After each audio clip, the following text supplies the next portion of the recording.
Good evening. Good evening na dito. Kauuwi lang. So, welcome to my vlog. Okay. So, mag-greet naman tayo. Good evening sa lahat po ng subscribers natin, mga viewers natin, mga kagait, ka-vibes natin dyan, supporters natin. Good evening. Sana nasa mabuti kayong kalagayan. At sana good health. Tsaka Sabado bukas, mga trabaho, walang trabaho, mga walang pasok. Ang tawag, pahinga po tayo. So, enjoy po natin ang ating buhay. Sana wala tayong masyadong mabigat na karamdaman. Yan. Sana masaya po tayo. So, ang i-discuss ko po ngayon, my topic is about paano ako nag-asawa ng foreigner, or paano ako nakapag-asawa ng Koreano. Yun. Kasi, syempre, may mga katanungan din, di ba? May katanungan din. Normal lang din naman yan. Paano kaya ito nakapag-asawa ng Koreano? Ganun. Syempre, yung mga kapitbahay natin, alam na nila yan. Pero yung mga iba, syempre, may mga lihim-lihim din tayo. Hindi naman natin sinasabi yan sa lahat ng kung hindi lang nagtatanong, di ba? Hindi mo naman na kailangang ipaglandakan. Pero dahil may YouTube tayo, syempre, content na rin. Yung mga interesado lang din, di syempre, panoorin. At saka, ganun. Gumgumi. So, syempre, lahat may yan. May rason din. Okay, so, start natin. Ganito kasi yon. Member po kasi tayo ng, kung sino yung nakakarinig ng Family Federation for World Peace, yung ganon. Dito sa Korea kasi, siya, Tung-il. So, doon sa Pilipinas dati, Holy Spirit Association for the Unification of World Christianity. Ganyan. Marami kasing branches yan. Yan. So, member po tayo dyan. So, nakilala natin yan. Founder na si Reverend Sun Myung Moon. So, high school pa ako noon na ko na yan. So, ang daming activities niyan. Nag-ano kami yan ng seminars tungkol sa divine principle. May mga fundraising din yan. So, yun. Ang pinaka big event nun, o ang highlight ng yan is to have one man woman. So, yun, mag-asawa ka ng hindi mo pinili yung ibibigay sa'yo. So, ayan. Nung dumating na tayo sa punto na pwede nang mag-asawa, hindi na tayo masyadong bata, graduate na tayo. Ayan. So, nakapag-decide na rin na mag-asawa na rin. Kaya lang, minsan kasi pag Pilipino gusto mo. Hindi ka naman gusto ka rin, gusto mo, hindi ka gusto. Tapos, gusto ka, hindi mo rin gusto. May ganun chance, Noon, medyo parang alanganin pa, medyo bata-bata pa tayo. Nung talagang 30 na yata, nag-decide na ako na kasi graduate kasi ako ng teacher. Nagturo-turo ako. Kinder lang. Hindi ako ma-absorb sa public school. Kasi hindi pa ako pasado, lisensyado. Hanggang sa, syempre, paano na tayo ng edad. Ay, sa isip-isip ko, wala na to. Mabubuhay na lang yung mag-abroad. Kaya lang, mag-abroad ka na naman, wala kang trabaho sa Pilipinas, siyempre wala kang ipon, diba? Practicality. Ay, tapos, gusto mo mag-asawa ng Amerikano, whatever, hindi rin basta-basta. Pag hindi rin para sa'yo, Lalo na pag hindi ka rin naman kagandahan. Na pagtingin pa lang wala namang anong tawag nun? Wala namang magkaka-interest sa'yo. Ay, buti na lang may kakilala ako na nauna dito na na-match siya ng Korean. Sabi ko, uy, hanapan mo nga ako dyan ng ng Koreano. Sabi ko, kahit ano na talaga sabi ko, kahit bulag na, kahit pilay na, ang importante, siya yung unang magkakagusto sa akin. Yun ang prinsipyo ko na, kasi wala na tayo sa age di ba? Palampasan ng kalendaryo. So it's high time to mag-asawa na. Tapos bukod nun, ang habol ko talaga na makapunta dito sa abroad na magtrabaho. So ang pinaka main purpose ko nun, kasawa ko ng Koreano para madali niya akong kunin, tapos makapagtrabaho, magkapera, yun. Pero inisip ko, kapag ka mabait, syempre, at saka okay lang naman, carry. Okay, pero actually may pag-aalinlangan ka kasi first time mong makapak sa ibang lugar, tapos ang dami mong naririnig na halos lahat din naman ng mga Koreano, bihira ang Koreano na hindi na nigarilyo, at saka bihira ang Koreano na hindi iinom ng alak, kasi galing dito yung bayaw ko na 5 years. Kaya lang, kahit na yun ang pinapakinggan mo, wala kung gusto mong kumita ng pera, ganyan. Tapos pinasa ko nun sa kaibigan ko na may nahanap naman siya. Tapos nung nahanap niya, sabi niya, pupunta daw yan sa December, mag-ready ka. Nag-ready naman ako December bago mag Christmas, sabi niya yata. Hindi siya dumating. Sabi ko, wala na to, binaliwala ko na. Mamaya after Christmas ay nagka-problema, hindi pa niya sinabi. Ay nagka-problema kasi, sabi ko, napapaisip siguro yun.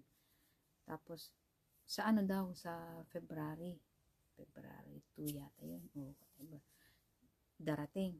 Tapos ganito ang plano, wala pa yung pera, mag-canvas ka na ng damit, mag-canvas ka na ng yung hotel na tutulugan ninyo pagdating, kasi alangan sa bahay, kasi tapos mag-canvas na rin ng restaurant, kung mga ilang tao, magkano yung wala, pikit mata kong ginawa yun. Sabi ko, paano kaya pag hindi ito natuloy, nakakahiya.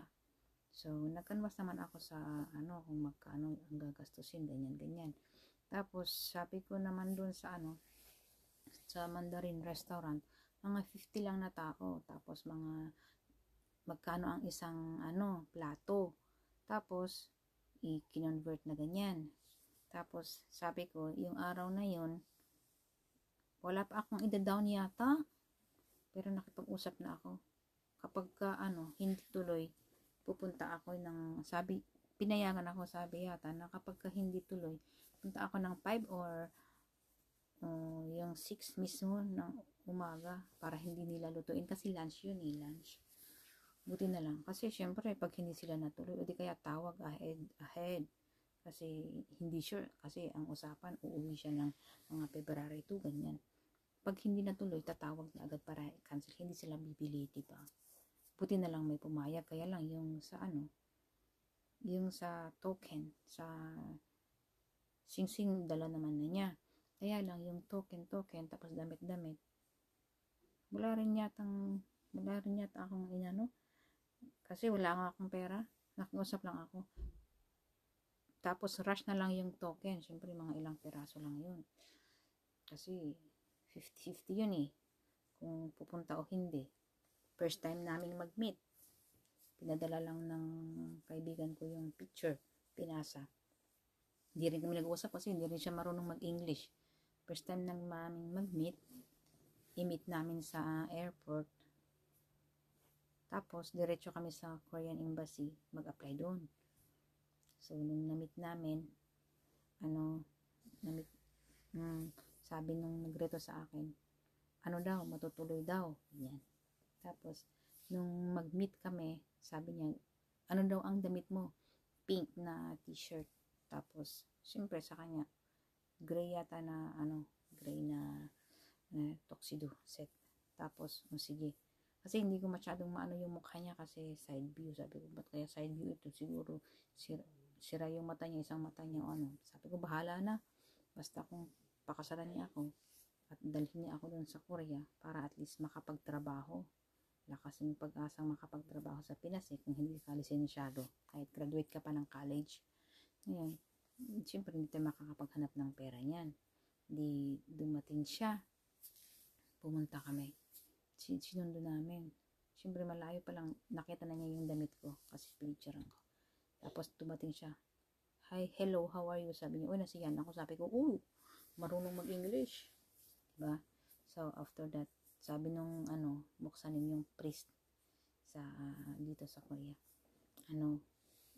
Wag daw munang isipin yung mga gutom. Kasi nag-aapura kami ng oras. Kailangan gawin muna daw yung pinaka-importante. Sabi ko, okay. Kahit gaano daw kami magtagal. Pagtapos na daw yun, saka kami kakain ng gusto namin. Parang as a celebration. So, yun. Pag first time namin mag-meet, nag-lunch muna kami sa McDonald's. Kasi, sarado pa yung embassy. Nung Korean Embassy. Nung bukas na siya, nung dumating siya, nagpasalubong muna siya ng ng chocolate. Tapos binigay niya yung sing-sing sa akin.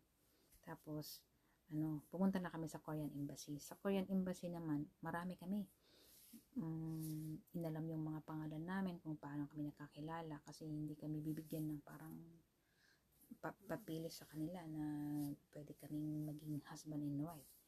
So, tiningnan yung mga nag-file kami doon para kung totoong nagmamahalan kami o di kaya we like each other, baka ay nagpipilitan o di kaya baka may tawag nun. Siyempre, first time mag-meet, decidido na ba, inano-uno muna kami hanggang sa nag-sign na kami. Nung okay na yung papili sa Korean Embassy, di ba? So, pauwi na kami ng La Union. Kumain muna kami tapos na, hapon na kasi yun Tapos, diretso kami sa sa La Union Sea and Sky. Kasi doon kami matutulog. So, dalawang room yung inupahan namin doon. So, ako, tsaka yung ate ko, tapos yung kaibigan ko. Tapos, yung isang room naman, yung pinsan kong lalaki, tapos yung priest na muksanin, tapos siya. Sila magkatulog dyan. Pagdating namin doon, sinundo namin 3. Pagdating namin ng 3, umakyat kami ng Baguio. So, yung pag-akyat namin ng Baguio, ang purpose nun, inausap ko yung pamangkin ko sa pinsan na dalhin niya yung nanay ko kasi yung nanay ko nasa sa bahay. Hindi na namin siya kasamang nagsundo kasi syempre marami pang lakad-lakad, diba? Mamimit din lang naman. So, pumunta kami ng Baguio purposely para i-meet yung nanay ko. So, dinala naman ng pamangkin ko sa pinsan. Doon kami sa Baguio nag-meet. So, nag-lunch kami doon sa may Korean restaurant. Doon din sila first time mag-meet sa nanay ko. So, nung nag-meet kami doon, kumain, tapos umuwi na rin yung nanay ko kasi syempre matanda di ba? Umuwi na rin kasama yung pamangkin ko sa pinsan yata. Tapos kami na lang din ng muksanin, tapos ako, tapos yung ate ko, tapos yung kaibigan ko. Namasyal kami doon sa Baguio. Siyempre, lakad-lakad yun, di ba? Ipinasyal ko rin habang nagkukwentuhan. So, pinasyal namin yun, yung Mines View, yung mansion house, yung bahay ng presidente, ganyan. Umikot-ikot din kami doon hanggang sa medyo naghapon na. nag-dinner, tapos pauwi ulit sa La Union kasi doon kami nag-rent di ba? Doon kami nag-rent ng anong tawag doon? Ng hotel na tulugan. So, after nun, isang araw na yon na 3, tapos 4, nagbigay na siya ng pera. Sabi niya, bayaran mo na lahat yung mga kinausap ko tungkol sa kasal-kasal. Pinuntahan ko, binayaran ko yung sa restaurant, binayaran ko dun sa yung damit, yung mga sandal, set na yung sandal, tapos yung mag-pick up sa akin, tinawag ko na. Yan, nung natapos na, isang araw na ikot-ikot, kasi nagtingin-tingin pa ng kulang-kulang. Cake yata, mga sandal-sandal, ganyan. Kasi hindi nga sure kung tutuloy, diba? Tapos, yung isang araw na yun, sa La Union, umikot na rin kami sa plaza, tapos sa ibang part ng La Union, yun na. Tapos, nung kinaumagahan ng 6, yun na yung pagdating ng nanay ko, tapos may kinausap na rin akong sasakyan, na siya yung magdala sa mga ibang relatives ko doon sa restaurant at kakain, para lang at least nakita man lang din nila for picture taking, at saka kakain nga. Tapos after ng kakain, tapos after lahat ng kasal-kasal, yun na rin yung sasakyan na maghatid sa kanila sa airport. Kasi yung kasal namin February 6, yun na rin yung ang flight niya February 16 ng gabi, ng alas 12. Kaya anong tawag doon, kailangan din namin habulin, di ba, pag natapos yung kasal kailangan mo ring habulin yung 6 hours na yun hanggang sa airport bago siya mag-flight. Yun ang kasi nga anong tawag doon, civil lang, kasi yung syempre may trabaho siya, bus driver siya, humingi lang siya ng dito, limited kasi ang binibigay na unless kung kami na foreigner uuwi at least 3 weeks, minsan pa nga 2 weeks, siya syempre kung bus driver hindi pwedeng maraming lang siya yata ng 1 week or 5 days, ganyan. 1 week siguro kasi isang biyahe, isang pabalik, so 5 days lang siya sa Pilipinas. Kahit gusto man din namin ng simbahan, wala, mahirap kasi may mga seminar pa na dapat andyan siya, ganun. So syempre yung nirentahan naming damit na parang tawag nun, para maganda lang, presentable, ganyan, sinuot na lang din sa kainan. Tapos ang nangyari niyan, imbis na umaga muna yung, kasi civil wedding, imbis na umaga sana yung namin, yung mayor hindi siya available sa umaga. Anong mangyayari? Ang naka-purpose nun, umaga sana, afternoon saka kami kakain. Ang nangyari, hindi siya available, kaya minake upan na ako, kumain na kami, after ng kain, babay na. Umalis na yung mga bisita ko. At least natunghayan man nila ako, nakita din nila ako. Tapos after nung kain, mga alas 2 ba yata yung schedule ulit, nagpahangin-hangin muna kami dun sa hotel, kasi may pool naman dun malapit sa beach. Nung alas 2 na mag-aalaw na pumunta na kami sa munisipyo for civil wedding. Tapos nung kinasal na kami, nagpirma-pirma, kunting interview, pirma-pirma para katibayan, di ba? Nagpirmahan na namin, nagpicture-picture, yun na. Tapos sumakay na sa sasakyan na yun, hinatid na namin siya.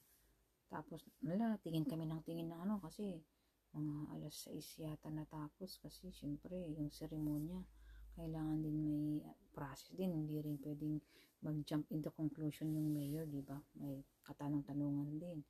Tapos may video din, sabi niya first time din niyang may kinasal na Koreano. Tapos sabi ko, kaya mo ba na habulin yung 6 to 12 kasi 12 yung flight niya. Oo, naku, galing ng ano, buti na lang marunong din siya kasi yung shortcut kasi nata-traffic, diba?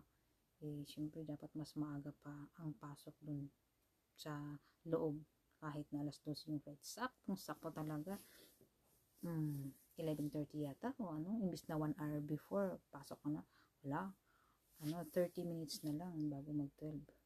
Ganun kahigpit ang nangyari. Medyo exciting na nakakapag-alala pero masaya din naman ang kahihinatnan. Nung first time nang dumating, ang mapapangasama mo pala minsan yung parang hindi mo rin in-expect ba? Hindi mo in-expect kasi syempre kahit hindi mangyayari, di ba? Pag mag-aasawa ka, ang dami mo ring pangarap na sana ganito, di ba?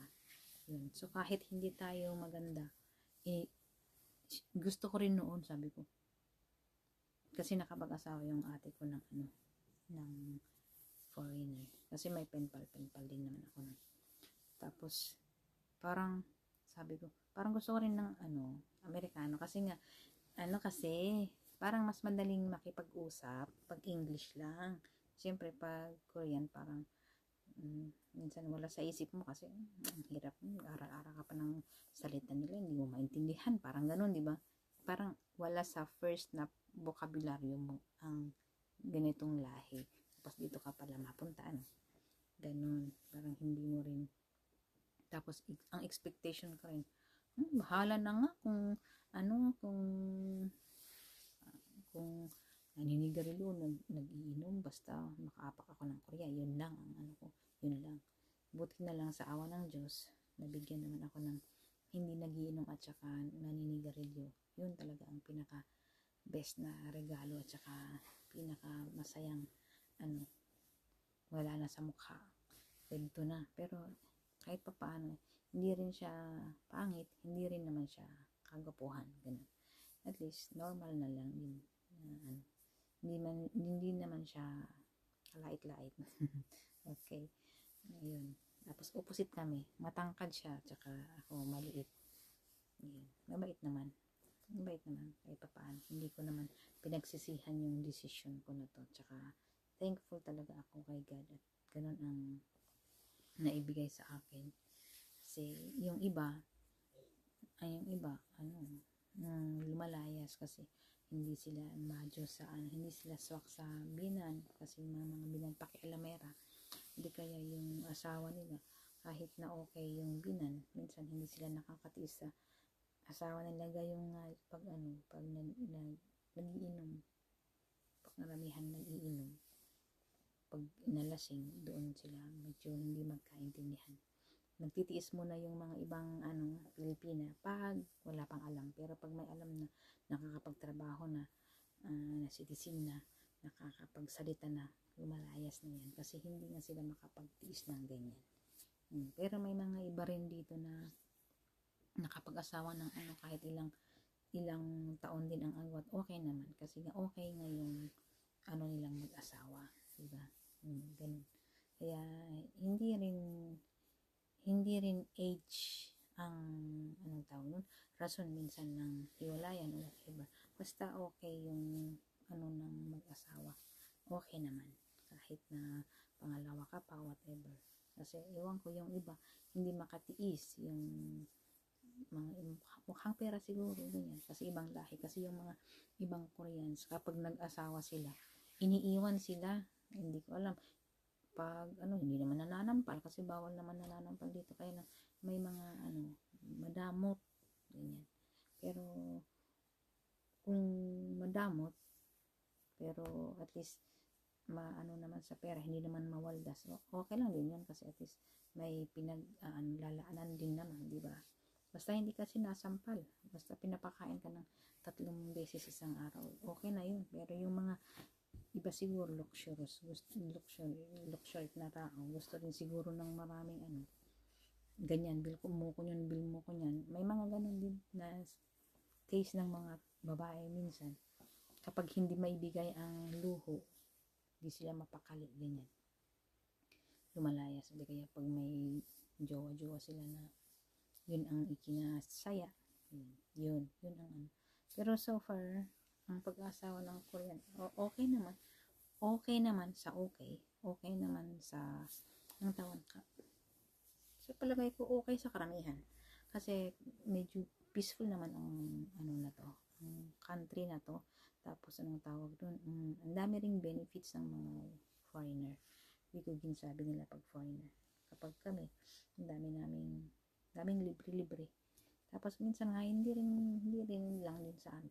Pati rin lahat ng mga anak ng Koreano pag dyan, sa school, di ba? Sa school, libre ang ano, walang tuition hanggang high school, pag college na lang, ganyan. Tapos, everyday yan. Everyday na, ano, libre ang pagkain. Unlike sa atin na, syempre, bibilhin mo pa yung baon ng bata. Isa pa yun na dagdag gastos, no? Gastusin. Yan. Kaya, minsan, maganda rin. Pero kahit ganun kaano, wala, tig 2, 3 lang ang anak nila dito kasi ayaw nga. Siyempre, naranasan din nilang naghirap noon, parang tulad din sa atin. Kaya nga, kasi tulad din sa atin noon, marami ring anak-anak yung mga matatanda. Kaya ganun, may 5, may ano eh. Kaya ngayon, dahil gusto na rin ng maginhawang buhay ang mga anak nila, tinitipid na rin nila, gusto na rin nilang ano, 1, 2, ganun. Kaya ulma na ano, thankful na sila kung nakadalawa sila, tapos lalaki, babae. Yung iba lang kasi na nadadagdagan ng 3 kasi nga gusto nilang may babae, hindi kaya may lalaki, ganyan. Kaya halimbawa, 2 lalaki na, didagdagan pa nila ng 3 kasi akala nila babae, pero pag lalaki ulit, doon parang mag-i-stop na sila kasi yun ang habol nila, sana may babae, ganyan. Pero wala na, bihira na ang yung nag-aanak. Meron din na nakikita sa TV, pero bihira na yung nag-aanak ng tataas pa sa 5. Marami na yung 3. Yung iba nga, 1 na lang dyan. Kasi gusto rin nila yung hayahay na buhay, yung kasi mahal kasi ang pagpapaaral, lalo na pag sa college ba. Saka mahal din ang bilihin. Alam niyo naman dito, hindi lang din tulad sa ano, sa ng tawag doon, sa pangit din kasi yung kasama mo sa bahay, yung magulang mo, whatever. Kaya uso naman dito pag nagpamilya ka na, kasi syempre lumipat ka na, syempre yung bayarin, di ba? Ang mahal dito pag winter, syempre yung pampainit ng bahay. Tapos ang mahal dito pag summer, yung pangpalamig, yung aircon din. Yun ang mga gastusin karamihan dito sa Korea. Na like sa atin na normal lang ang ano, kung gusto mo yung mainitan, diyan ka lang sa puno, ay lamigan, diyan ka lang sa puno. Tapos pag gusto mo ng ano, hindi mo na kailangan ng heater kasi mainit na sa atin, di ba? So yun, ganun po ang ano, ang anong tawag nun? Ang nangyari kung paano tayo ng Koreano. Kasi nga, nagpareto tayo. Tapos, buti na lang, yung nagpaano sa akin, binigay niya yung picture, nagpadala ko ng picture ko. Binigay niya dun sa priest na yon. Tapos, ako yung nireto. Tapos, sabi naman itong asawa ko, dapat mag-thankful ka dun sa priest na yon. Kasi, sa 3 pagpipilian, ikaw ang napili. Tapos, kung ano ang sabi niya sa akin na, ito na, sabi ko, oo na lang. Oo na lang. Hindi na daw siya umangal. Hindi ko nga tinitingnan, sabi niya. Hindi ko nga tinitingnan. Kung ano na lang yung sabi niya, oo na lang. So, parang, wala rin siyang pakialam. Kung ano lang yung alam nila. Inisip na lang niya na, mas alam nung nagbase na lang din siya sa desisyon ng priest na ako ang mas okay para sa kanya, parang gano'n. So far, sa awa ng Diyos, okay naman ang naging kahihinatnan. Nagkaroon din kami ng anak na 2, may babae at saka lalaki. So 5 years ang gap nila. Yung babae, 15 na siya. So yung lalaki, 10 years old. Late kasi tayo nag-asawa, 30 na. 32. 32. Yung asawa ko nun, ano, 40, 40, basta 8 years yung gap namin eh. 42. Again. Kaya, masaya naman. Hindi naman siya stricto. At saka, dahil sa namatay na rin yung nanay ko, kinuha ko rin yung kapatid ko dito. Hindi na siya nakauwi simula nung nag-corona. So, nung tumira na siya dito, hindi ko na siya pinagtrabaho kasi wala namang pamilya sa Pilipinas. At least kasama lang din namin. Masaya rin sila kahit papaano. At saka kami rin. Laking tulong din sa amin kasi may tagatingin sa bata, tagaluto, asikaso, tagalaba. Tapos, lalong-lalo na sa kanila kasi andyan yung mother-in-law ko.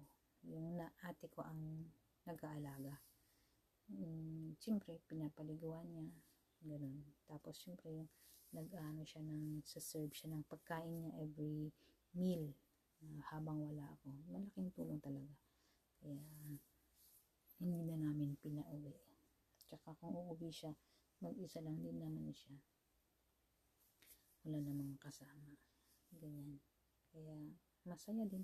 At least may kapatid dito, no? Maganda rin dito sa Korea kasi parang walang pakialamanan sa yung tao nun dito sa kapit-kapit bahay. Hindi tulad sa atin na minsan maraming tambay na daan ka lang, ang daming pinapakialaman na ganyan. Tapos kapag meron sa'yo, tapos yung kapitbahay mo wala na inggit, imbis na magtanim na lang o manghingi o sisirain. Ganon kasi ang style ng ang style natin minsan. Inggit-inggitan, nainggit, hindi na lang ba. Ayan. Maganda rin, may peace of mind. Tapos kung may bisita dito, parang magtataka ka pa, sasabihin nila, bakit? Parang, anong rason ba't andito ka? Parang gano'n kasi dapat pag may bisita ka, meron at merong rason. It's either meron siyang ibibigay, it's either meron siyang i-invite na kakasal yung anak niya, iimbitahin kayo, bibigyan ka ng invitation card, ganyan. Di kaya, marami kaming bigas, ito kunin nyo. Parang gano'n, sa mga kakilala. Hindi yung basta, meron lang, halos sa atin, halos everyday na napadaan lang, pwedeng makikape, parang laro-laro lang ba. Ewan ko sa inyo, sa iba, pero sa amin gano'n. Gano'n dati, kapag mga kami bata pa, may nadaan lang sa anong ulam mo? Wala kaming ulam, pahingi nga, parang gano'n, normal na lang ba sa atin? Pero dito hindi uso yung ganun. Huy, pahingi nga ng ulam kahit wala kang ulam. Magdildil na lang sila ng kimchi. Magdildil na lang sila ng kimchi kaysa mga kapitbahay at manghingi ng ulam. Hindi tulad sa atin na ang ganda naman ng katuray mo, ang sarap naman ng kamuting, talbos ng kamuting mo, pwedeng pahingi, Elena, at wala kaming agahan, yung parang gano'n, kapalan na lang ng mukha, dito kasi, kung gusto mo rin ng gano'n, magtanim ka rin, kaya walang masyadong naghihingi-hingi dito kasi yung kapitbahay mo, magtatanim din, kahit sa mga ibang kung walang mataniman, kasi kunti yung space, di kayo walang lupa, magtatanim talaga sila ng yung pat, kahit kasi minsan pag bumili sila ng onion leaves, ikakat nilang ganyan, kainin mo na nila yung taas, itatanim konti, tapos pag mag-uusli, parang konti-kontihin na sa mga beranda nila, ganon ang ginagawa ng iba, para hindi lahat naman, yung pang abrap na naubusan ka pala yun sa rep, meron kang tsaka pakita, lang din, aliw sa sarili na at least meron kang kunting garden, ganyan, kahit kasi yung beranda ng bahay ng kapatid ng asawa ko kung hindi sa bulaklak, may mga halo-halong doon, ganon kasi, kaya maraming matatanda dito na parang kuba na dahil sobrang sipag, aga sila sa farm nila, kung ano-ano ang tinatanim. Mga mani, ganyan, imbis na sayangin nila lahat, imbis na bibili sila, dapat may tanim silang mani, mais, para at least pangkain lang ba, ganun. Tsaka mataba ang mga lupa nila kahit anong itanim mo. Mahilig silang mag-imbak ng ganun. Diba? Magtatanim. Halimbawa, yung radish, tatanim sila kasi naggagawa sila ng kimchi, iba't ibang kimchi, marami. Tapos yung radish, yung leaves niya, imbis na tinatapon sa atin, dito pinapatuyuan, tapos sinasampay. Pag walang ulam, ibuboy nila yan ng matagal. Tapos lalagyan lang ng soya beans na na parang sauce niya, yung ulam na sabaw. Kasi mahilig sila dito karamihan. Kapag ka kumakain, laging may sabaw kasi malamig. Sanay sila, hindi tulad sa atin na maganyan na ngayong kanin, egg pa yung ulam mo, dry na dry. Kasi sanay tayo, sanayan nga. Pero sa kanila, kahit na alam niyo yung sprouted munggo, yun, anuhan lang yan, tapos lagyan ng asin, ulam na yun. Tapos, anong tawag nun? Kanin na. Tapos kahit wala ka ng itlog-itlog dyan na ulam, basta may kimchi. Yan na yung ulam. Tapos yun yung sabaw. Tapos yung iba, pag walang ulam, kanin lang.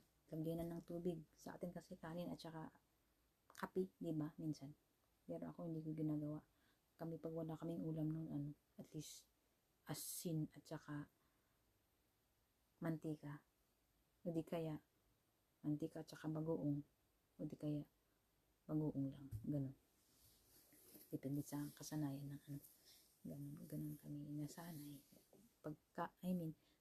Kahit ganun pa lang, mabusog na kami. Pero yung iba, mas gusto nila yung kape. Ihahalo nila yung bahaw sa baso. Kinukutsara parang kape. Pero, mas gusto ko yung asin. Ganun. Ay, ganun ang buhay-buhay. Wala. Nagkukwento na ako ng buhay-buhay dito sa Pero, ang mahirap dito sa pag nagtrabaho ka.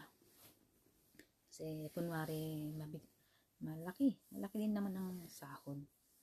Hindi rin pipitsugin, sulit din. Kaya lang,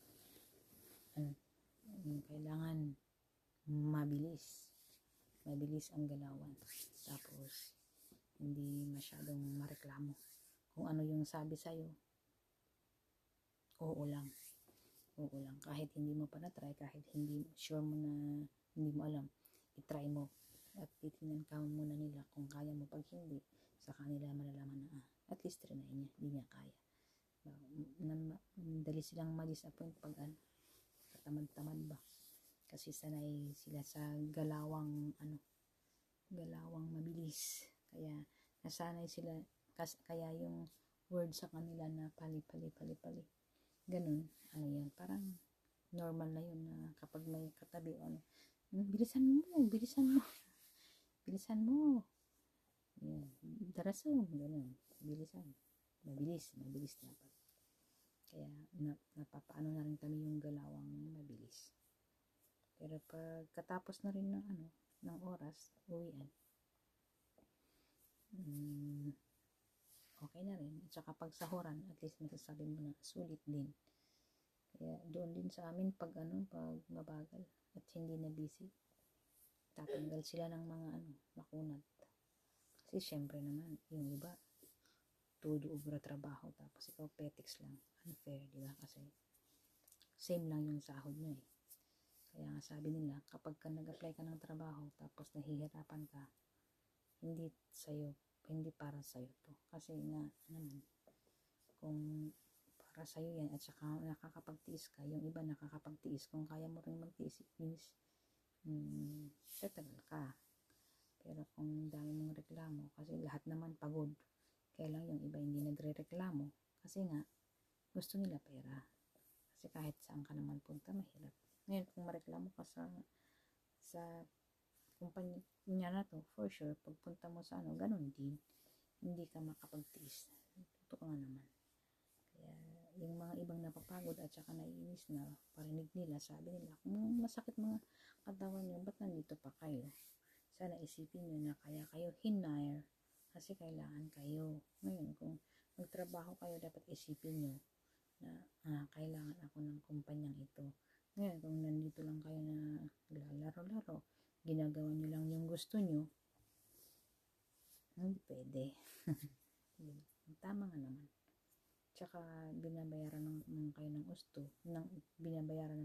husto, tinototal naman yung oras ng pagtrabaho nyo, dapat sulit din yung balik natin yan. Dapat ganun talaga ang concept ng ano. Kaya lang minsan hindi mo maiwasang magkumpara kasi sa atin, kung sino pa yung magaan ang trabaho, siya pa yung mataas ang sahod. Kasi nga sa atin kasi palibhasa, mataas ang rangko nakapag-aral. Mataas ang rangko nakapag-aral. Bit diplomatic, ganun. Dito kasi kahit diplomatic ka kung mabigat ang trabaho mo, mataas din ang sahod mo. Kasi kung wala rin naman yung mga trabahador na yan, di ba, wala rin yung mangyayari. Kahit mataas din ang sahod ng hindi kalakihan ng gap ng kunti lang. Kasi sino ba talagang napapagod, di ba? Tama din naman. Tulad, sa amin na trabahador, kumpara sa mga timtiyang ganyan, hindi rin kalakihan ang gap ng sahod. Kaya maganda kahit papaano naintindihan nila yung worth mo at saka yung pagod mo, di ba? Na yung almost kalahati yung diferensya, parang ano ba yan? Dito taga-utos lang. Pero dito kahit na leader at saka dapat bago siya naging leader, napagdaanan niya na lahat yung mga yon. Kaya kahit kung saan ang nagbibigay, kung saan yung nangangailangan ng tao at kailangan ng tulungan, alam niya. Yun ang maganda. Kaya yung leader namin doon, halimbawa dito, marami, ang dami ng daglagan, tutulong siya, alam niya kasi yun ang leader. Tapos doon din, kung tawagin siya doon sa makina, doon magtulak ng ganyan para malagyan ng siya, ganun. Di at least din, alam niya kasi leader. Yun ang Kaya siguro hanggang doon na lang tayo. Almost 1 hour na rin yung bla bla bla ko na-share ko na, imbis na po i-share ko lang kung paano ako nag-asawa ng na-share ko na ang tawag nun, ang buhay-buhay dito sa kaya maganda rin. Kaya kung marami rin pumupunta dyan sa Pilipinas na Koreano para mag-aral ng English, may mga nakikilala rin silang mga babae na minsan nakitrik din naman, kaya lang minsan hindi nila siniseryoso dahil palibhasa pumunta lang sila dyan for a month or whatever. Ganun kasi sila pag hindi nila type, at saka iwanan lang. Dito kasi pag uso naman dito ang live-in kasi, kapag type na nila yung magiging asawa nila, dalhin nila sa bahay, papakilala nila sa magulang, isiset nilang saka mo lang masasabi na ang tawag nun, na gusto ka o di kaya ikaw yung pinili kung papakasalan ka na, parang ganun kasi. Pero pag hindi mo na, tulad ng mag-boyfriend, girlfriend, ganyan, lang yan, ganun lang muna. Kasi may mga sitwasyon din dito na ganun lang ang gusto din, ayaw din magpatali. Depende rin yan sa usapan nilang dalawa. Pero may mga instances na ganun ang kagustuhan din nila. Tapos yung iba ayaw pag nagkasok din sila, ayaw din nilang magkaanak, ganyan. Depende rin sa usapan nila. Kaya what for na magpakasal kung ayaw din magkaanak nila. Kasi gusto nila yung freedom. Tsaka yung iba takot nga ng responsibility, takot sila sa gastusin, pera lalo na pag walang pera. Uso din dito ang suicide, uso din dito ang divorce kung hindi na kayo swak, divorce lang kayo.